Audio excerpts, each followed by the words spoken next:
You guessed it, Pastor Fred, Follow Through Time. We're looking at God's Word, listening to what He's saying there, and living for Him each and every day. Hit that subscribe button. Share this. That's how you can join me in bringing God's truth to the world. This life-changing truth, and we're talking about a truth that brings us peace.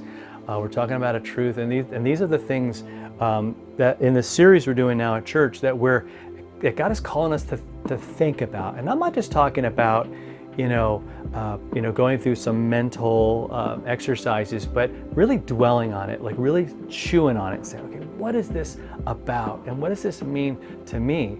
And so today we're talking about, like we did yesterday, talking about truth. Look at 1 John chapter 2, verse 8 is where we're at today.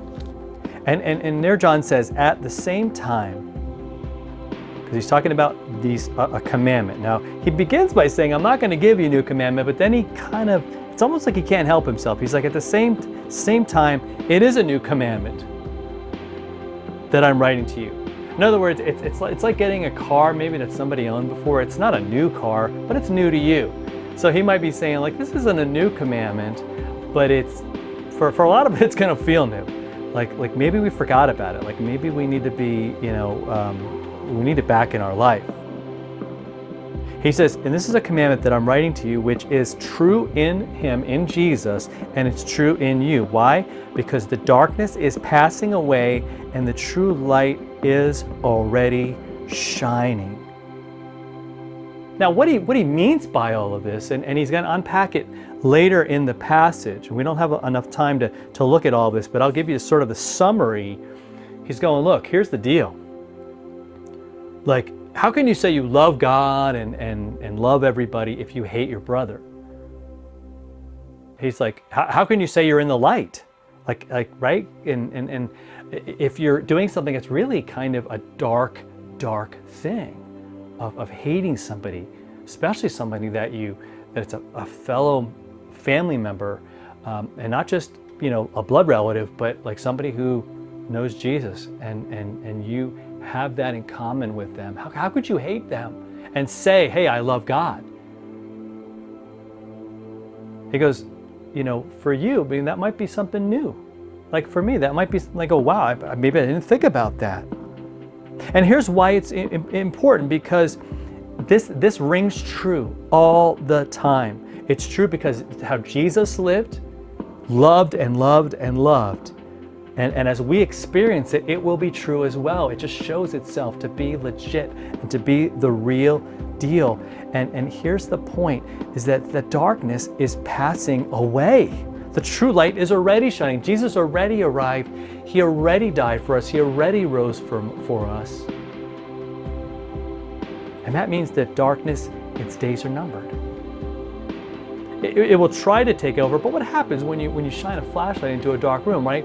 The darkness flees, and the light illumines, and it shows you the things that are in that room, or maybe the path that you need to take in that room to get where you need to go. To see what's in that room, perhaps. Maybe you're looking for something. Darkness doesn't win. Especially, he's saying, look, when Jesus died, when He rose, darkness was put on notice. And He doesn't want us to forget that. So why would we live as though darkness is just going to take over, right? Because darkness wants us to hate others. It wants us to get into fights with them and win arguments with them. No, we're thinking about something different. We're going to approach life with a different thought and with a different idea. And that is to love people and to care about them.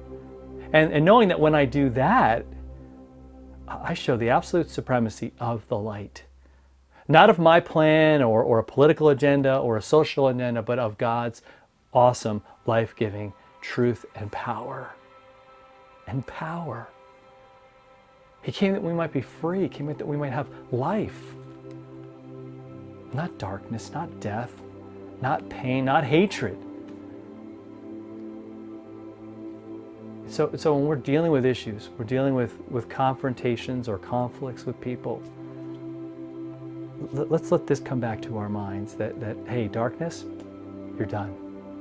Light has shined. Jesus is here. Love, His forgiveness given to us. Here's the thing. You have the awesome opportunity. You get to give that love and forgiveness to somebody today. And just watch what happens when you do that. Watch the change in you and in them. All right? Have a great rest of your day, and we'll see you tomorrow for another follow-through.